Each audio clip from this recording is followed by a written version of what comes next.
Alors mon assureur m'a dit qu'une France des gens majeurs, ils sont âgés.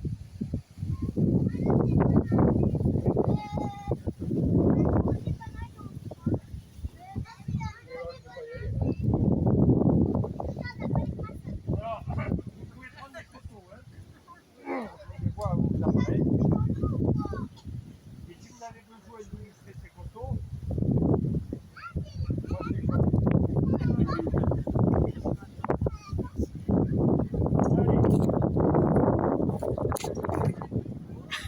Là, vous voyez c'est clair.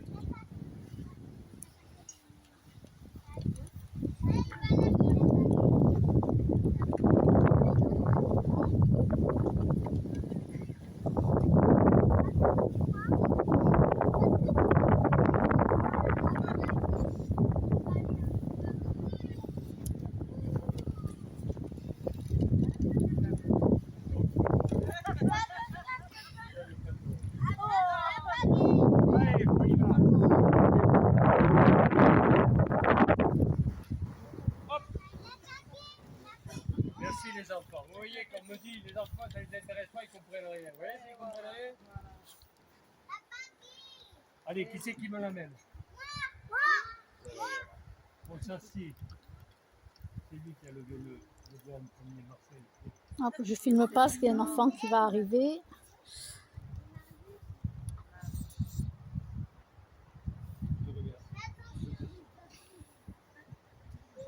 Alors là, vous savez, quand on monte dans ce genre de coquille de noix, au moment où le dernier pied quitte la berge pour rejoindre le bateau, à ce moment-là, il y a toujours un petit flotteur. Ou pas. Ça dépend. Je vous avoue que si je n'avais pas une prime de risque, là, je n'irais pas. Ouais.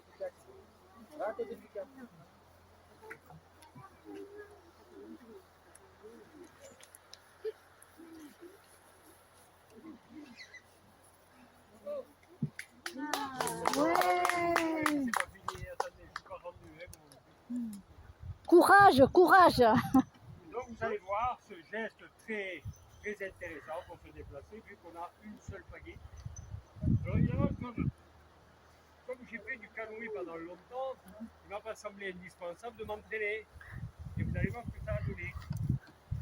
Alors le geste n'est pas très esthétique, je suis désolé, mais ça marche.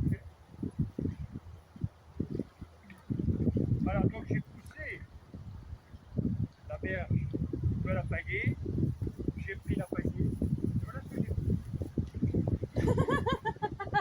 Ça m'a fait pareil. Le geste n'était pas adéquat après de nombreux essais, de nombreux échecs également, et j'ai découvert ce petit geste qui allait me permettre de me déplacer. Regardez bien, et surtout si vous voulez que ce soit élégant, le dos bien droit. Je sais que pour l'élégance, j'y tiens. Regardez.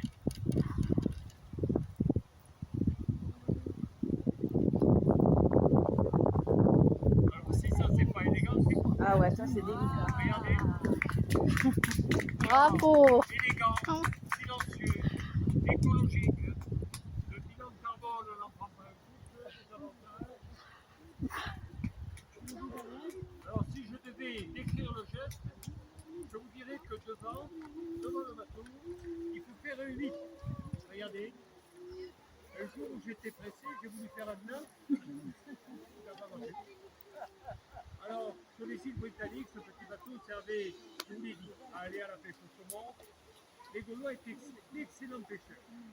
Ils ont pêché à la ligne, on le sait parce qu'on a retrouvé des hameçons. Ils pêchaient au filet, on a retrouvé des poids.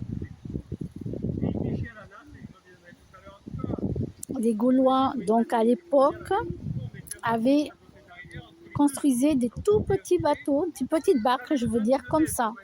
Le problème, c'est qu'on perdait l'avantage des deux mecs sur la pagaie.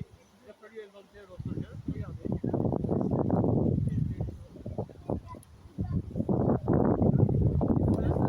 Et sur le côté, voilà. Alors il est intéressant parce que ça permet quand même de se diriger. La pagaie servant en fait au gouvernail. On pêchait également à la masse. Véritablement savoir si ce bateau était adapté à la pêche. notre vannier de fabriquer 2 ou 3 nasses et j'ai été chargé de les essayer. Le voilà matin, la nasse dans le bateau, la pagaie à la main. J'ai rejoint le centre de la réserve et comme ça me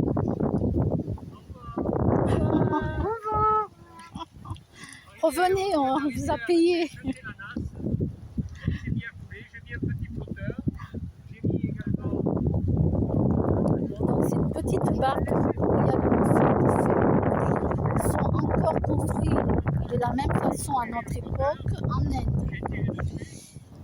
en Angleterre, en Afrique, au Népal. J'ai retiré de l'eau, il y avait un morceau comme ça.